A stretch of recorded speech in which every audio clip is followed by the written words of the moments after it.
Good morning, everyone.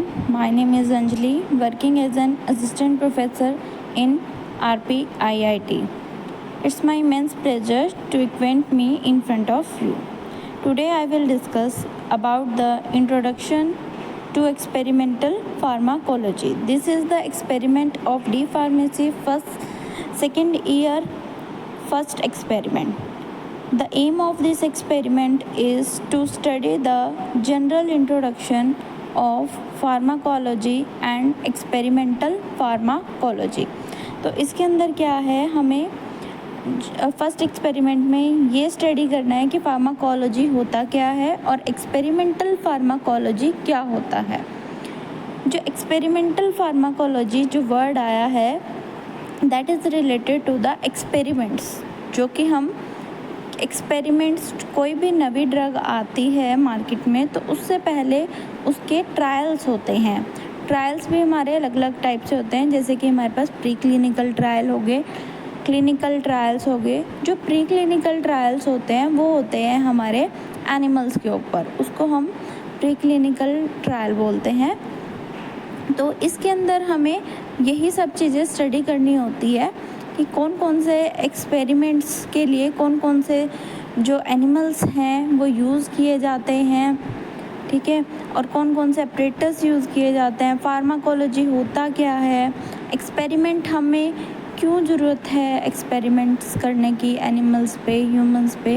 ये सब चीज़ें हमारी आ जाती हैं हमारे पास एक्सपेरिमेंटल फार्माकोलॉजी के अंडर. तो इससे पहले कुछ डेफिनेशंस हैं जो कि क्लियर होना बहुत ही ज़रूरी है. फर्स्ट जो डेफिनेशन है वो है फार्माकोलॉजी. फार्माकोलॉजी क्या होता है? ये जो वर्ड है फार्माकोलॉजी, ये जो है दो वर्ड से मिलके बना है. एक है फार्माकॉन, दैट इज़ इसका मतलब क्या है, अ ड्रग, एंड लोगस. लोगस का मतलब होता है टू स्टडी, मतलब कि ड्रग की स्टडी करना, दैट इज़ फार्माकोलॉजी. ठीक है, तो pharmacology means study of a drug, their pharmacokinetic and pharmacodynamic and toxicity को स्टडी करना, that's all come under the pharmacology. Second is clinical pharmacology. Clinical pharmacology क्या होता है? The branch concern with the scientific study on the effect of drug treatment in human being. Next है हमारे पास pharmacokinetic. Kinetic के अंदर क्या होता है कि कितनी उसकी मूवमेंट है. जैसे फॉर एन एग्जांपल कि जो ड्रग है सबसे पहले वो बॉडी में जाएगी, वो एब्जॉर्प्शन होगी उसकी, फिर वो डिस्ट्रीब्यूट होगी, देन वो मेटाबोलाइज होगी, देन वो एक्सक्रीशन होगी.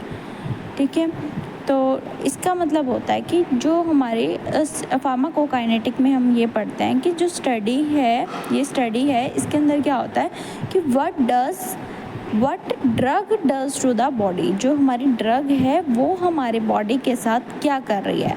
अगर हम फार्माकोडायनेमिक की बात करें तो उसमें क्या होता है, what does drug does to the body, कि जो हमारी इसके अंदर बेसिकली हम क्या करते हैं, to study the mechanism of action जो है वो हम स्टडी करते हैं हमारे फार्माकोडायनेमिक के अंदर. इसके अंदर होता है कि जो हमारी बॉडी है वो क्या कर रही है ड्रग के साथ. पर काइनेटिक में क्या होता है, जो हमारी ड्रग है वो हमारे बॉडी के साथ क्या कर रही है, that's all study come under the pharmacokinetic. Then इसके बाद आता है हमारे पास एब्जॉर्प्शन. एब्जॉर्प्शन के अंदर क्या होता है कि कितना हमारी जो ड्रग है, drug goes to the site of administration to the systemic circulation और ब्लड. डिस्ट्रीब्यूशन के अंदर क्या होता है कि जो हमारी बॉडी में जो ड्रग गई है वो अब डिस्ट्रीब्यूट होगी, अपने जैसे टिश्यूज़ तक जाएगी, ऑर्गन्स तक जाएगी, देन उसके बाद वो मेटाबोलाइज होगी, देन वो एक्सक्रीट आउट होएगी, एलिमिनेट होगी बॉडी से. कोई भी अगर ड्रग बनाई जाती है तो वो इन सारे पैरामीटर्स को, ADME को, फार्माकोकाइनेटिक स्टडी को ध्यान में रख के ही बनाई जाती है कि जोन सी ड्रग हमारी बॉडी में गई है उसका एलिमिनेशन भी बहुत ज़रूरी होता है. देन उसके बाद आता है हमारे पास बायो अवेलेबिलिटी. बायो अवेलेबिलिटी क्या होती है कि हमारी जो fraction of administration of dose unchange drug to the reaches to the systematic circulation, की मतलब कि जैसे फॉर एन एग्जांपल जो IV रूट होता है उसकी 100% बायो अवेलेबिलिटी होती है और जो ओरल रूट होता है उसकी 100% बायो अवेलेबिलिटी नहीं होती है. नेक्स्ट है हमारे पास ड्रग। ड्रग क्या होता है? कोई भी एक ऐसा एक्टिव इंग्रेडिएंट होता है, API जो होता है, जो कि हम यूज़ करते हैं for the diagnosis, treatment and prevention of a disease. Thank you.